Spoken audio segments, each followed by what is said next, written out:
system, still not the capitalist system, right? Then we moved to the capitalist system where money wage relationship is the key, right? And, people have autonomy with dependence on somebody. Everybody is sort of familiar with that one. What's happening now is that we are moving to this new sort of economy, which some people call sharing economy, some people call peer-to-peer economy. But again, the key here is to understand what are the units and what has changed, right? And what has changed, I think, critically and sort of crucially here is that now you not only have autonomy, you have autonomy with interdependence, right?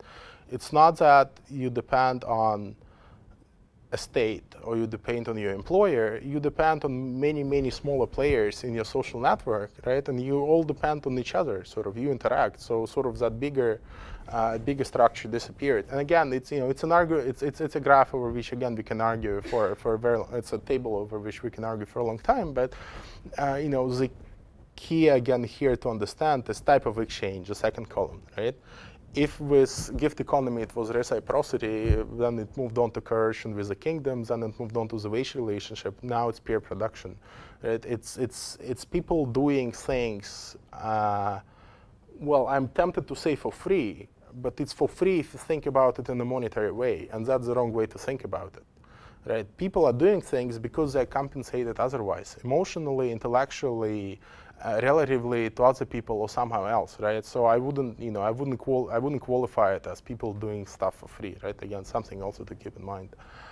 I'll probably skip this, but again, at all those services we looked at, Flickr or YouTube or that Last.fm where people are browsing music, individuals are still the primary. Individual is still the primary figure. It's not that people are writing music collaboratively, right? It's not that people are taking photos together. It's not that people are taking videos together. They're still doing all those processes by themselves. They're still doing it individually, right? But what's happening is that after you take your movie or after you take your picture, right, something different happens. You get a much different community feedback, which, in my understanding, also shapes the way in which you do the movie initially. Right? You see the feed here, right? The fact that you have all those social networks around you influences not only what you do with the product after you've done the product, but also how you do the product in the very first place, because you already know that it's going to be consumed by a social network, right? So there are those pressures coming from it, right? So it's not, again, just don't, all the projects that were done collaboratively, we had, fiction novels or just regular novels, which were written in a wiki format, right? We had editorials in Los Angeles Times which were supposed to be written in, one editorial which failed in a wiki format. All those failed, right? Because they did, in my opinion, they took the wrong approach to community. Community, at least in this in this set of examples, is not 5 people working on a joint book. It's 5 people working on their own books and then somehow sharing ideas and swapping intellectual sort of capital regarding how they can each develop their respective books and then creating a community around it, right? So it's not one product which emerges, it's rather 5 products, but they're produced socially in a social manner with a much more responsive feedback mechanisms, right? Again, something to keep in mind. But again, something which I already said, connections matter, right? Who those 5 people are with whom you're writing, well, who are advising you on how to write a book, on how to shoot a video, I mean, it matters. It matters who they are, what influence they have over you, and how you think about their impact and their role on what you're doing, right? And how many of you probably know what one laptop per child is, right? That's this new initiative coming from MIT, basically, which wants, and they want to have computers as cheap as $100 and then to give them to kids around the developing world, right? What I find particularly amazing about one laptop per child is not so much the cost of the laptop, right, which is astonishingly cheap.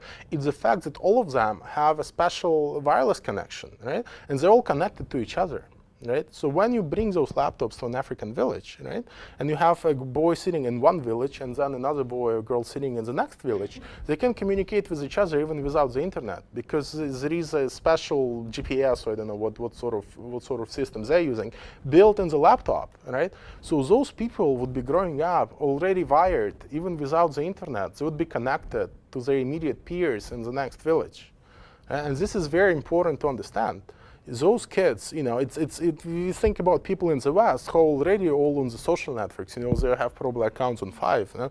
These kids in Africa would be connected even before internet reaches Africa, many of those places. And this is, this is a new generation of sort of, newsreaders or whoever else, right? So again, I think this is very important to keep in mind. And then, there is this now talk about digital natives, kids basically, and the young people who've grown up on the internet, who've grown up and who've never seen what it's like to be offline, basically, right? And then they have entirely new and different ways of A, interacting online, and B, consuming news or consuming any other information online, right?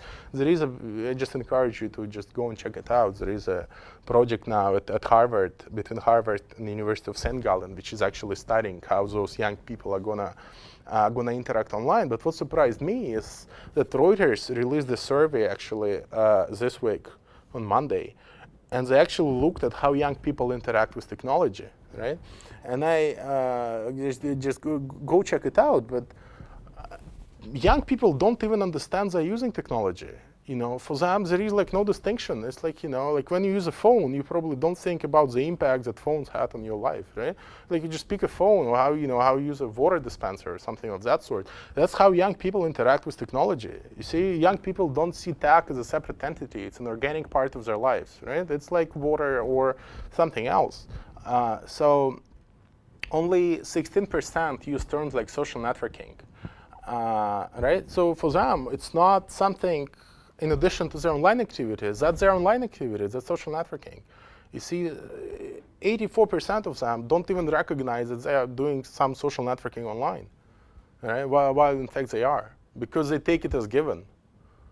And that's, I think, crucial to, for our understanding how those young people, 5 years from now, 10 years, or 10 years from now, how they're going to consume news. That's, to me, that's a no-brainer. That's where we should be looking, for sure. And I think the key message here is that those young people who will grow up, they would not see distinction between old media and new media, right? That distinction for them just wouldn't be there, And like now, all of us grown-ups, we sort of know this big dichotomy, blogs versus mainstream media.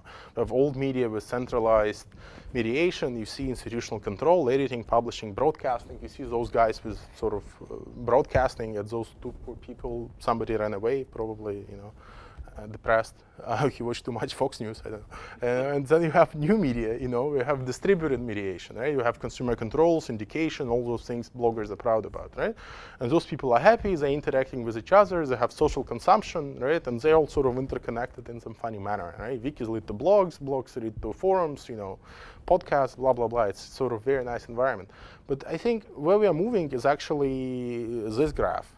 Where we would have TV and newspapers and social networks and everything else in one field rather than on two separate platforms, right?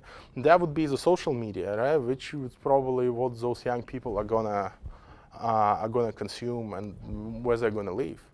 I haven't put any slides here about Facebook, but what Facebook has been doing in the last 2 or 3 months is just amazing. They released this, basically allowed external developers to develop their own applications for people using Facebook, right? So now if you're on Facebook, you can actually aggregate, if you're a young person, you can aggregate 90% of all of your online activity and just do all of that inside Facebook. So what I'm saying, if you read New York Times,